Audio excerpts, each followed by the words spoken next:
My name is Cedric PULESTON. I'm a demographer interested in human behavioral ecology and other topics. And this is a project that was done with several other co-authors and a cast of hundreds of thousands, actually, when you really dig into the data that we've borrowed and used here. Other people working on this project: Jennifer KAHN, who just introduced me, you've seen plenty of; Nick BELLUZZO, who is a former graduate student of Jenny's; Oliver CHADWICK, soil scientist; and Pat KIRCH, who you guys all know and love very well.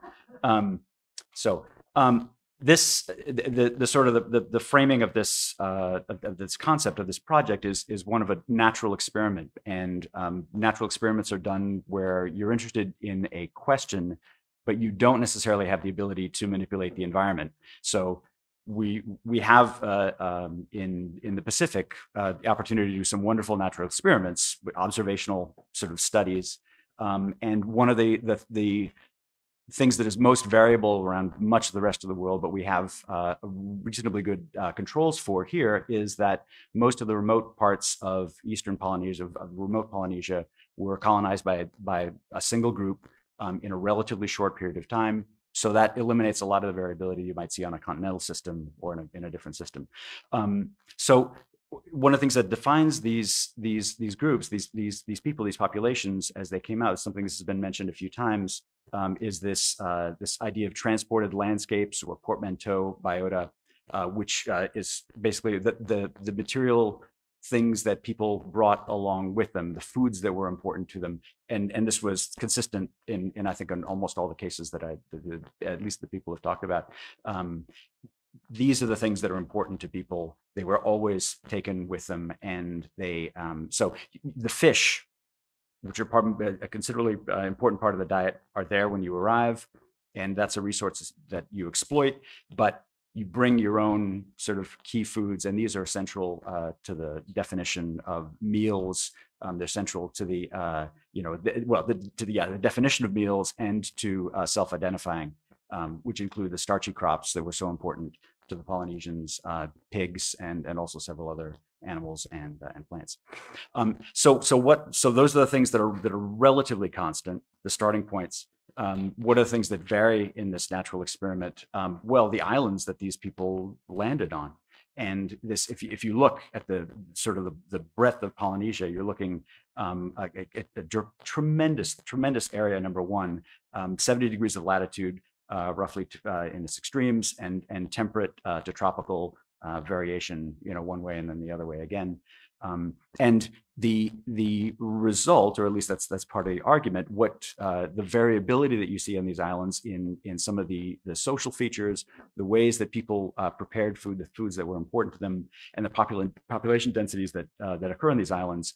The question that we're asking is, what's the relationship between the nature of these islands themselves and some of the social features that we see? So motivating question, as we're sort of narrowing down to one part of this, is: can we identify and understand interactions between ecological factors and population size or density? Specifically, and this is what we're going to be looking at today, does the balance of terrestrial versus marine resource availability have an effect on the maximum population densities? And so here's where we're going now. So we're going to look at 4 islands, all of which have been introduced so far in the last couple of days, and I will just briefly go over them. You guys are familiar with our next door neighbor, Moorea. Relatively large terrestrial space, young island, 134 kilometers squared, and relatively young in this sequence of islands that we're looking at, about 1.5 million years. Relatively small, fringing reef compared to some of the others that we're going to see here. Further down the chain, Maupiti, this island much more subsided, just a small volcanic cone remaining, a fairly large lagoon around, and a lot of Motu area, which is coral based. It doesn't have the same agricultural potential as the volcanic center. So smaller, considerably smaller than Moorea as it's subsided into the ocean. 4 kilometers squared for that volcanic center, and about 12 kilometers squared if you add the Motus. And age is about 4 million years old. And then the other 2 that we're going to look at is in the Gambier complex here, the Mangareva and Taravai. They're extensive, huge lagoon around, extremely rich, and differing in size about 3 to 4 between Taravai and Mangareva. Mangareva about 17 kilometers squared, Taravai about 5 kilometers squared, and these are about 6 million years old. So one of the first things that we did was we took classifications of different Polynesian agricultural zones, and we did our best to apply them to these to all of the area on these 4 islands. And these agricultural zones vary in their productivity in terms of the numbers of kilocalories you could get per area per unit of time. Wet taro being the most productive, one of the most prized, usually one of the first things that people went for when they arrived on it. This is a highly prized food. Down to upland semi-cultivation, which are famine foods found in poor areas, could probably realistically be thrown out of this analysis, because they really just the labor required to gather these foods probably doesn't make it worth it in a lot of cases, and could probably just as well be eliminated. And maybe even below this, you've got a category where we deemed this either was inaccessible or the soils were so poor that nothing productive could be grown. How did we identify these zones on these particular islands? We used primarily 2 methods. One is the substrate, the soil. This was done from soil maps, and we looked at slope, which is done from digital elevation models in a GIS context here. The productivity estimates for these various zones were taken from a number of sources, but we relied heavily on Pat KIRCH's 1994 Wet in the Dry, and Hamilton and KAHN 2007, which study of Punahou Bay on Moorea, as probably our most important sources. I'm just going to show you an example of what one of these, the zonation for the island of Moorea. And what we're looking at here is colors representing the productivity that you could get in a kilocalories per hectare per day, and the yellow zone in these sort of stream valleys is where you're seeing the richest. So we did this for each of the 4 islands, and then we multiplied the productivity for each zone by the area allocated to each zone, and we come up with which in the first column of this table here. So you've got the islands on the rows. First column is the total productivity. If you add it up in a single day, what you hypothetically, under these assumptions, how much food you could sort of pile up to allocate to your population. That's that first column. And you can see right away that Moorea is in a different category than the other islands. And that's largely a function of its size. But so 168 million kilocalories per hectare, or total across the island per day. Maupiti is about 6, Mangareva about 11, Taravai about 4. Next 2 columns, measures of area and agricultural area. And agricultural area refers to everything but semi-cultivation or an unproductive land. So we're just saying how much of this space, the area of this land is dedicated to effective production. So then you end up on the next column over is a population estimate, and the way that we came up with these population estimates is a sort of back of the envelope computation. It was used by Bayless Smith, 1978, and others, where you assume something like, in this case, 2,700 kilocalories are the requirement per person per day, and we're assuming 30% of the total production is lost and not available to the population. That may be in ritual use, that may be in wastage, that may be in crop failures or whatever. But it's a formula that's been used before, and you can criticize it, but it has been used. It allows you to compare across. And the numbers that you get here in these last few columns, the next 2 columns are measures of density. One, this total population as a function of the total land area that's available. And the second, the density as a function of just the productive agricultural land, which is a good way to sort of compare, especially when you've got large areas that are not available for intensive agriculture. So, and I think most people would argue that these numbers are probably on the high end. They're not too far out of the range, but we'll come back and revisit it if we get the chance here. But these are the numbers that we come up with. So this is a representation of what we would consider like the classic carrying capacity, minus some correction factor for loss, used over and over again to ballpark what we have. What we have here is probably a much more detailed analysis of what that agricultural potential is, and that may increase the numbers of total productivity compared to what you may have seen in the past. So the other thing that I would say is that the kilocalories, the food that we're talking about in this total productivity, is largely the starchy agricultural products. Good Lord. That make up the bulk of the Polynesian diet, the typical Polynesian diet. 85 to 90% of those kilocalories are coming from carbohydrates. So does that matter? I mean, do we need to worry about the other components of the diet, the macronutrients, the three macronutrients that are important here, or that exist: carbohydrates, proteins, and fats. Carbohydrates, we're pretty sure we got covered. Fats, we're not too worried about. Carbs and fats can be exchanged for each other to some extent. But protein, you have to get from a limited set of sources. Where's that protein going to come from? Do we need to worry about it? Is the question that we're looking at here.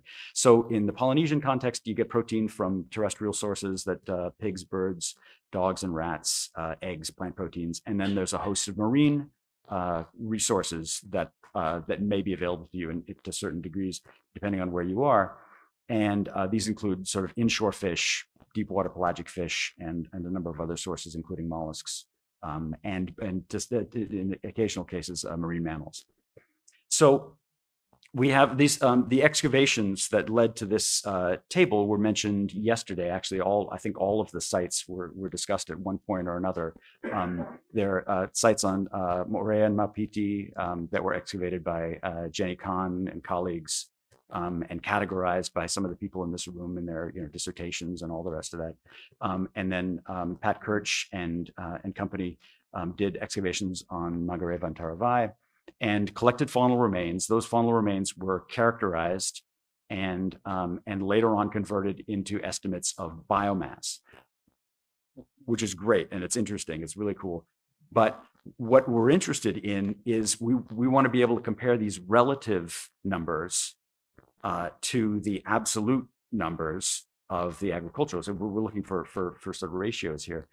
So how do we get from one to the other? And just one of the things that I would point out before we move any further is the marine signature on Mangere Vantaravai, and those data were summed because we didn't have that much variability. We didn't have that many layers, I would say, to characterize in the Mangere Vantaravai cases. So we're limiting ourselves to the 1400 1800 period, and we're excluding elite sites, which can be skewed in terms of their faunal assemblages. So how do we turn the relative biomass into an absolute number?